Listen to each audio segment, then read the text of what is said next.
Hi children, നമ്മൾ നോക്കാൻ പോകുന്നത് 7ാം ക്ലാസ്സിലെ ഹിസ്റ്ററിയിലെ രണ്ടാമത്തെ ചാപ്റ്ററിൻ്റെ പേര് the new Kings and kingdoms. New Kings and kingdoms, പുതിയ രാജാക്കന്മാരും അവരുടെ കിങ്ഡംസും, അതിനെക്കുറിച്ചാണ് നമ്മൾ ഈ രണ്ടാമത്തെ ചാപ്റ്ററിൽ നോക്കാൻ പോകുന്നത്. രണ്ടാമത്തെ ചാപ്റ്ററിലെ ഫസ്റ്റ് പാർട്ടാണത്. ആൻഡ് ഫസ്റ്റ് പാർട്ടിൽ നമ്മൾ ഡിസ്കസ് ചെയ്യുന്നത് the emergence of new dynasties, പുതിയ ഡൈനാസ്റ്റികളുടെ രൂപം കൊള്ളൽ, കടന്നുവരവ്, അതിനെക്കുറിച്ചാണ് നമ്മൾ ഡിസ്കസ് ചെയ്യുന്നത്. അപ്പോൾ നോക്കാം. Many new dynasties emerged after the 7th century. 7th centuryക്ക് ശേഷം പുതിയ പല ഡൈനാസ്റ്റികളും പല സാമ്രാജ്യങ്ങളും കടന്നു വന്നു, ഉണ്ടായി, രൂപം കൊണ്ടു. The map 1 shows the major ruling dynasties in different parts of the subcontinent between the 7th and the 12th centuries. 7ാമത്തെയും 12ാമത്തെയും സെഞ്ചുറികളുടെ ഇടയിൽ പല ഡൈനാസ്റ്റി വന്നു. ഈ മാപ്പ് അടുത്തത് നമ്മൾ മാപ്പ് കാണുകയാണ്. ആ മാപ്പ് 1 കാണിക്കുന്നത് പല മേജർ റൂളിംഗ് ഡൈനാസ്റ്റീസ് അവർ ഈ സബ് കോണ്ടിനെൻറ്റിൽ, അതായത് ഇന്ത്യൻ സബ് കോണ്ടിനെൻറ്റിൽ 7 തൊട്ട് 12 വരെയുള്ള സെഞ്ചുറികളുടെ ഇടയിൽ രൂപം കൊണ്ട അല്ലെങ്കിൽ കടന്നു വന്ന ഡൈനാസ്റ്റികളുടെ ചിത്രമാണ് കാണിച്ചിരിക്കുന്നത്. നമുക്ക് ആ മാപ്പ് ഒന്ന് കാണാം. അപ്പോൾ ഇതാണ് ആ മാപ്പ്. ഇന്ത്യൻ സബ് കോണ്ടിനെൻറ്റ് കാണിച്ചിട്ടുണ്ട്, പിന്നെ അതിൽ പല ഡൈനാസ്റ്റികൾ കാണിച്ചിരിക്കുന്നു. ലൊക്കേറ്റ് ഗുജറാര പ്രതിഹാരാസ്. ഗുജറാര പ്രതിഹാരാസ്, ഇവിടെ ഇതാണ് ഗുജറാര പ്രതിഹാരാസ്. ആ റീജിയനാണ് ഗുജറാത പ്രതിഹാരാസ്, അവിടെയായിരുന്നു. പിന്നെ രാഷ്ട്രകുത്താസ് ഇവിടെയാണ് രാഷ്ട്രകുത്താസ്, ഇവരുടെ റീജിയനായിരുന്നു ഇത്, ഡൈനാസ്റ്റി രാഷ്ട്രകുത്താസ്. അത് കഴിഞ്ഞ് പാലാസ് എവിടെയാണെന്ന് നോക്കൂ. പാലാസ് ഇവിടെ, ഇത് പാലാസ്.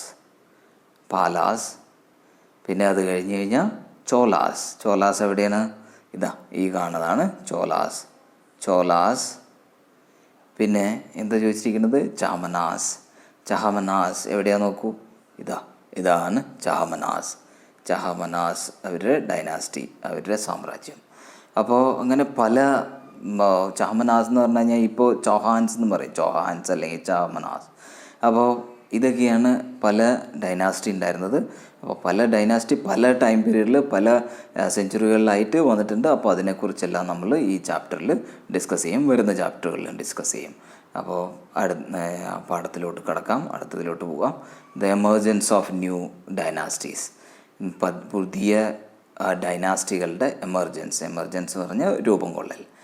ബൈ 7th centuryയിൽ there were big landlords or warrior chiefs in different regions of the subcontinent. സബ്കോണ്ടിനെൻറ്റിൽ, ഇന്ത്യയിലെ സബ്കോണ്ടിനെൻ്റാണ് ഇന്ത്യ. അപ്പോൾ സബ്കോണ്ടിനെൻറ്റിൽ പല ഡിഫറെൻറ്റ് റീജിയൻസിൽ വലിയ വലിയ ലാൻഡ് ലോർഡ്സ് ഉണ്ടായിരുന്നു, ജന്മികൾ. അതുപോലെ തന്നെ വാരിയർ ചീഫ്സ്, അതായത് ആർമി ചീഫുകൾ ഉണ്ടായിരുന്നു. അപ്പോൾ അതും 7th century ആ സമയത്ത്. ആൻഡ് എക്സിസ്റ്റിംഗ് കിങ്സ്, അപ്പോൾ ഉണ്ടായിരുന്ന കിങ്സ്, രാജാക്കന്മാർ, often acknowledge them as subordinates or samantas. അപ്പോൾ അവരെ, ഈ ബിഗ് ലാൻഡ് ലോർഡ്സ് അല്ലെങ്കിൽ വാരിയർ ചീഫ്സിനെ അപ്പോൾ ഉള്ള രാജാക്കന്മാർ എന്ത് ചെയ്തു? അവരുടെ സബോർഡിനേറ്റ്, അവരുടെ താഴെയുള്ളവരായിട്ട് പ്രഖ്യാപിച്ചു. അല്ലെങ്കിൽ സബോർഡിനേറ്റ്, അല്ലെങ്കിൽ അവരെ വിളിച്ചിരുന്ന പേരാണ് സാമന്താസ് എന്നാണ് അവരെ വിളിച്ചിരുന്നത്. ആ സാമന്താസ് അവർ രാജാവിൻ്റെ കീഴിലായിരുന്നു. അപ്പോൾ രാജാവ് അവരെ സബോർഡിനേറ്റായിട്ട് അംഗീകരിച്ചു. അതുപോലെ അല്ലെങ്കിൽ സാമന്ത എന്നാണ് അതിനെ പറയുക. അപ്പോൾ they were expected to bring gifts for their kings or overlords. അപ്പോൾ അവർ ഈ സാമന്താസ് അല്ലെങ്കിൽ ഈ സബോർഡിനേറ്റ്സ്, ഈ സാമന്താസിന് അവരെന്താ ചെയ്യുന്നുണ്ട്? They were expected to bring gifts for the kings. അപ്പോൾ രാജാക്കന്മാർക്ക് അവർ സമ്മാനങ്ങൾ കൊണ്ടുവരും, ഗിഫ്റ്റ് കൊണ്ടുവരും. ഈ രാജാക്കന്മാർ തന്നെയാണ് ഓവർലോഡ്സ് എന്ന് പറയുന്നത്, അവരുടെ മുകളിലുള്ള ആൾക്കാർ, അതായത് ഓവർലോഡ്സ്. അപ്പോൾ ആ ഓവർലോഡ്സ് അല്ലെങ്കിൽ കിങ്സിന് വേണ്ടിയിട്ട്, രാജാക്കന്മാർക്ക് വേണ്ടിയിട്ട് അവർ ഗിഫ്റ്റുകൾ കൊണ്ടുവരും. Be present at their courts, അവരുടെ രാജാവിൻ്റെ സന്നിധിയിൽ ആ രാജാവിൻ്റെ കോർട്ടിൽ എപ്പോഴും പ്രസൻറ്റും ആയിരിക്കും, രാജാവിനെ ഗൈഡ് ചെയ്യാനും രാജാവിനെ ഹെൽപ്പ് ചെയ്യാനും ഒക്കെ ആയിട്ട്. And provide dum with military support. അപ്പോൾ പ്രൊവൈഡ് ദം വിത്ത് മിലിറ്ററി സപ്പോർട്ടും രാജാവിന് വേണ്ട മിലിറ്ററി സപ്പോർട്ടും ഇവർ സാമന്താസ് കൊടുക്കുമായിരുന്നു. അപ്പോൾ ഒരു രാജാവിൻ്റെ ഒരു കിങ്ഡം ഉണ്ടെങ്കിൽ ആ കിങ്ഡത്തിൽ പല സാമന്താസ് ഉണ്ടായിരുന്നു. ആ പല സാമന്താസിന് അവർ വിഭജിച്ചു. രാജാവ് അവരുടെ അഡ്മിനിസ്ട്രേഷൻ ഈസിയാക്കാൻ വേണ്ടിയിട്ട്, ഭരണം ഈസിയാക്കാൻ വേണ്ടിയിട്ട് അങ്ങനെയുള്ള ആൾക്കാർക്ക് ആ രാജ്യത്തിലെ പല പല റീജിയൻസും അങ്ങനെ ഡിവൈഡ് ചെയ്ത് കൊടുത്തു. അപ്പോൾ അവരാണ് അവിടെയുള്ള കാര്യങ്ങളൊക്കെ നോക്കുന്നത്. അതുപോലെ തന്നെ അവർ രാജാവിന് വേണ്ടിയിട്ട്, ഇവിടെ രാജാവ് ഹെഡിലാണ്, രാജാവിന് വേണ്ടി ഈ ഗിഫ്റ്റും കാര്യങ്ങളൊക്കെ കൊണ്ടുവരും, ടാക്സുകൾ കളക്ട് ചെയ്ത് കൊണ്ടുവരും, എല്ലാ കാര്യങ്ങളും ചെയ്യും. എപ്പോഴാണോ ആർമി സപ്പോർട്ട് വേണ്ടത് അപ്പോൾ അവർ ആർമി കൊടുക്കും. വേറെ ആരെങ്കിലും യുദ്ധം ചെയ്യാൻ പുറത്തുനിന്ന് വരികയാണെങ്കിൽ അവർക്കെതിരെ യുദ്ധം ചെയ്യാനായിട്ട് രാജാവിന് ആർമിയും അങ്ങനെയുള്ള കാര്യങ്ങളെല്ലാം കൊടുക്കും. അപ്പോൾ അങ്ങനെയുള്ള രാജാവിൻ്റെ കീഴിലുള്ള ചെറിയ രാജാക്കന്മാർ, അല്ലെങ്കിൽ ചെറിയ രാജാവെന്ന് പറയാം, രാജാവിൻ്റെ താഴെയുള്ള ആൾക്കാരായിരുന്നു സാമന്താസ്. അപ്പോൾ as samantas gained power and wealth. അപ്പോൾ സാമന്താസ് മെല്ലെ മെല്ലെ പവർ അവരുടെ കൂടി വന്നു. പിന്നെ അതുപോലെ തന്നെ വെൽത്ത്, സമ്പത്തും കൂടി. അപ്പോൾ ദേ ഡിക്ലെയർഡ് ദെംസെൽഫ് ടു ബി മഹാസാമന്ത. അപ്പോൾ ഈ സാമന്ത അവരെന്ത് ചെയ്തു, അവരെ തന്നെ മഹാസാമന്ത എന്ന് ഡിക്ലെയർ ചെയ്തു. ഞങ്ങളിപ്പം മഹാസാമന്തയാണ്, മഹാമണ്ഡലേശ്വര അല്ലെങ്കിൽ മണ്ഡലേശ്വര അല്ലെങ്കിൽ മഹാസാമന്തയാണ്, അങ്ങനെ സ്വന്തമായിട്ട് ഡിക്ലെയർ ചെയ്തു. എന്താന്ന് പറഞ്ഞാൽ അവരുടെ അടുത്ത് വെൽത്തും പവറും എല്ലാം കൂടിയിരുന്നു. അപ്പോൾ the great Lord of A circle or A region, ആ റീജിയനിലെ ആ സർക്കിളിലെ അവിടുത്തെ ലോർഡാണ്, അവിടുത്തെ രാജാവാണെന്നുള്ളത് സ്വയം, അല്ലെങ്കിൽ മഹാസാമന്തയാണ് അല്ലെങ്കിൽ മഹാമണ്ഡലേശ്വരാണെന്ന് സ്വയം ഡിക്ലെയർ ചെയ്തു. And so on. Sometimes they asserted their independence from their overlords. പിന്നെ ചില സമയങ്ങളിൽ അവർ ആ രാജാവിൽ നിന്ന് സ്വന്തം സ്വാതന്ത്ര്യം അല്ലെങ്കിൽ ഇൻഡിപെൻഡൻ്റായി കാര്യങ്ങൾ ചെയ്യാൻ തുടങ്ങി. അപ്പോൾ അവർ പറയും അവരിപ്പോൾ മഹാസാമന്തയാണ്, മഹാമണ്ഡലേശ്വരാണ്, ഇനി രാജാവ് പറയുന്നതൊന്നും അവർ കേൾക്കില്ല. ഇവരുടെ സ്വന്തം രാജ്യമാക്കി അവർ ആ രാജ്യത്തെ, ഈ റീജിയനെ, ആ ഏരിയ രാജാവിൻ്റെ കീഴിലായിരുന്നപ്പോൾ അവർക്ക് പവർ ഇല്ലാത്തപ്പോൾ രാജാവിൻ്റെ കീഴിൽ തലകുനിച്ച് നിന്നു. പക്ഷേ ഇപ്പോൾ പവറും വെൽത്തും സമ്പത്തും ഒക്കെ ആയപ്പോൾ അവർ രാജാവിനെ എതിർത്ത് പറഞ്ഞു, ഇപ്പോൾ ഈ റീജിയൻ്റെ, ഈ ഏരിയ, എൻ്റെ റീജിയൻ്റെ രാജാവ് ഞാനാണ്, ഇനി വേറെ ആരും എനിക്ക് രാജാവില്ല. അങ്ങനെ സ്വന്തമായി ഇൻഡിപെൻഡൻസും പ്രഖ്യാപിക്കും അങ്ങനെ. അപ്പോൾ വൺ സച്ച് ഇൻസ്റ്റൻസ്, അങ്ങനെയുള്ള ഒരു എക്സാമ്പിളാണ് നമ്മൾ നോക്കാൻ പോകുന്നത്. Was that of Rashtrakutas in Deccan എന്ന് പറയുന്നത് നമ്മുടെ മഹാരാഷ്ട്ര, കർണാടകേൻ്റെ കുറച്ച് ആ റീജിയൻസാണ്. ഡെക്കാൻ, മഹാരാഷ്ട്ര മെയിൻ. അപ്പോൾ അവിടെയുള്ള ഒരു ഡൈനാസ്റ്റി ആയിരുന്നു രാഷ്ട്രകുത്താസ്. അപ്പോൾ initially they were subordinate to Chalukyas of കർണാടകത്തിലുള്ള ഈ ചാലുക്യാസ് എന്ന് പറഞ്ഞ വലിയ ഡൈനാസ്റ്റീൻ്റെ ഒരു ചെറിയ, അതായത് അവരുടെ സബോർഡിനേറ്റ് ആയിരുന്നു ഈ രാഷ്ട്രകുത്താസ് ചാലുക്യാസിൻ്റെ സബോർഡിനേറ്റ് ആയിരുന്നു. ഇൻ ദ മിഡ് 8th സെഞ്ചുറീൻ്റെ മിഡിൽ വെച്ചിട്ട്, 8th സെഞ്ചുറീൻ്റെ മിഡിൽ എന്ന് പറയുമ്പോൾ 700 തൊട്ട് 800 വരെയുള്ളതാണ് 8th സെഞ്ചുറി. അതിൻ്റെ മിഡിൽ എന്ന് പറഞ്ഞാൽ ഒരു 750 ആ വർഷങ്ങളിൽ.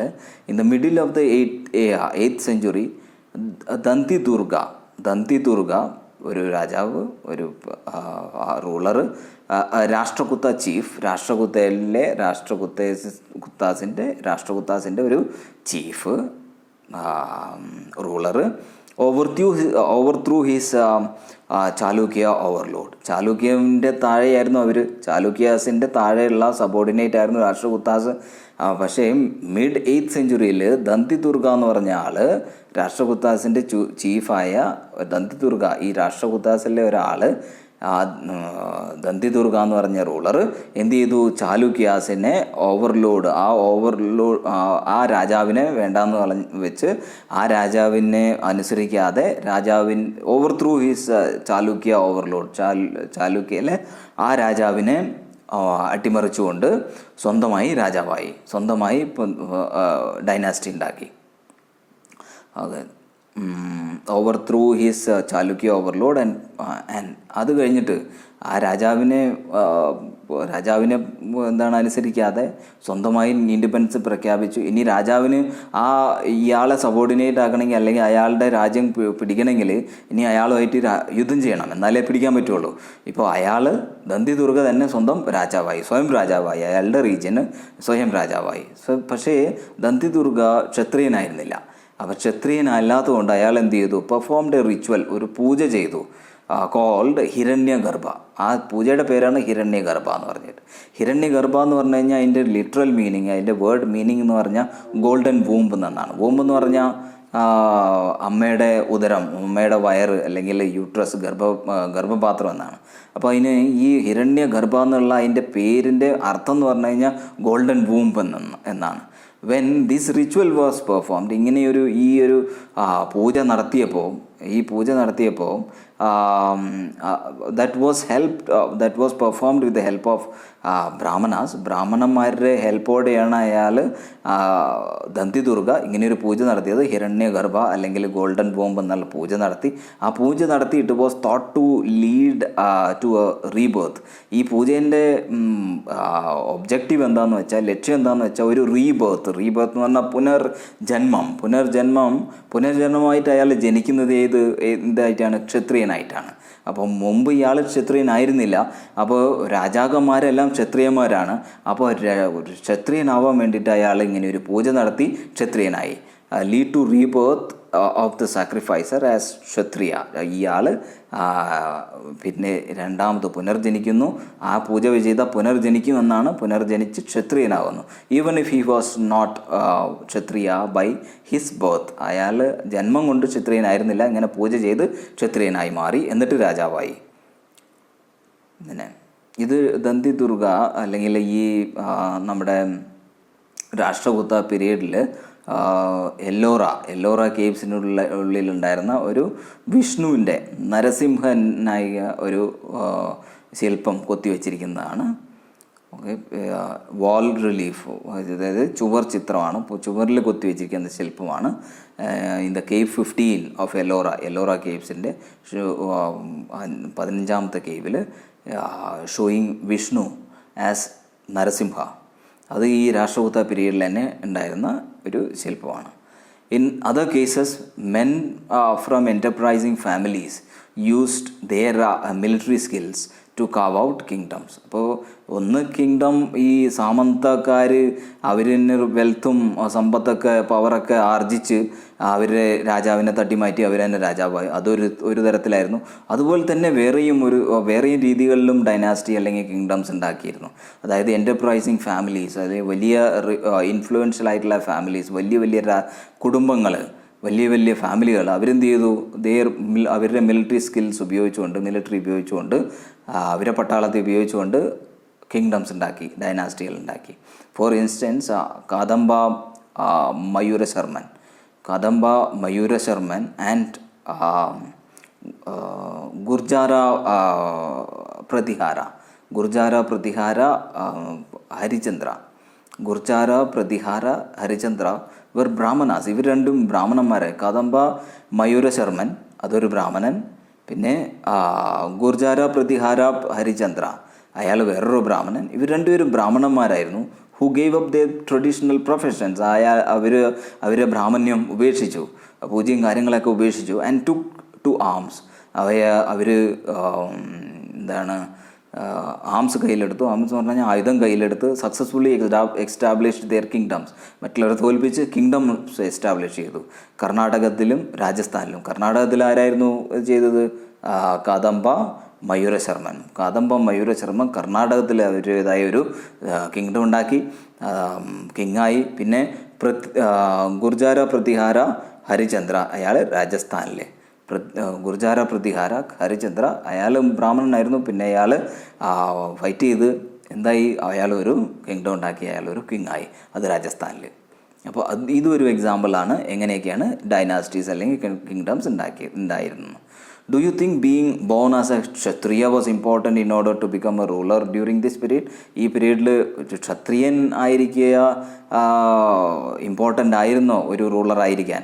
പക്ഷേ ആദ്യത്തേൽ ദന്തി ദുർഗ ആ കേസിൽ അയാൾ ക്ഷത്രിയനായിരുന്നില്ല. അയാൾ എന്ത് ചെയ്തു, അയാൾ ഒരു റിച്വൽ നടത്തി, പൂജ നടത്തി ക്ഷത്രിയനായി. പക്ഷേ രണ്ടാമത്തെ നമ്മൾ ഈ കേസിൽ 2 പേരെ നോക്കിയപ്പോൾ അവർ ബ്രാഹ്മണന്മാരായിരുന്നു. അവരങ്ങനെ ഒരു പൂജയൊന്നും നടത്തിയില്ല. അവർ രാജ്യം പിടിച്ചെടുത്ത് രാജാവായി. അപ്പോൾ അത് അത്ര എന്താണ്. അപ്പോൾ do you think being born as a Kshatriya was important? ചില ക്ഷത്രിയന്മാരായിരുന്നു കൂടുതലായിട്ടും രാജാക്കന്മാർ, പക്ഷേ അതല്ലാതെയും രാജാക്കന്മാർ ആയവരുണ്ട്. ഓക്കെ, അപ്പോൾ ഇതായിരുന്നു നമ്മളുടെ ഈ ഫസ്റ്റ് ലെസൺ, അതായത് ഈ 2ാമത്തെ ചാപ്റ്ററിലെ ഫസ്റ്റ് ലെസൺ, ഫസ്റ്റ് പാർട്ട്. അപ്പോൾ ഫസ്റ്റ് പാർട്ടിൽ എന്താ നമ്മൾ നോക്കിയത്? The emergence of new dynasties, പുതിയ ഡൈനാസ്റ്റികൾ എങ്ങനെ എമർജ് ചെയ്തു എന്നുള്ളതാണ്. ഇതിൻ്റെ അടുത്ത പാർട്ടുകളും നമുക്ക് കാണാം. അപ്പോൾ thanks for watching. Please subscribe, like and share. അപ്പോൾ നിങ്ങളുടെ എന്തെങ്കിലും കമൻറ്റ്സ് ഉണ്ടെങ്കിൽ കമൻറ്റ് സെക്ഷനിൽ നിങ്ങൾക്ക് ഇടാം. ഇഷ്ടമായി എന്നും, അല്ലെങ്കിൽ എന്തെങ്കിലും ചേഞ്ചസ് അത്യാവശ്യമാണെങ്കിൽ അതിനെക്കുറിച്ച് നിങ്ങൾക്ക് കമൻറ്റ് ചെയ്യാം. Thanks for watching.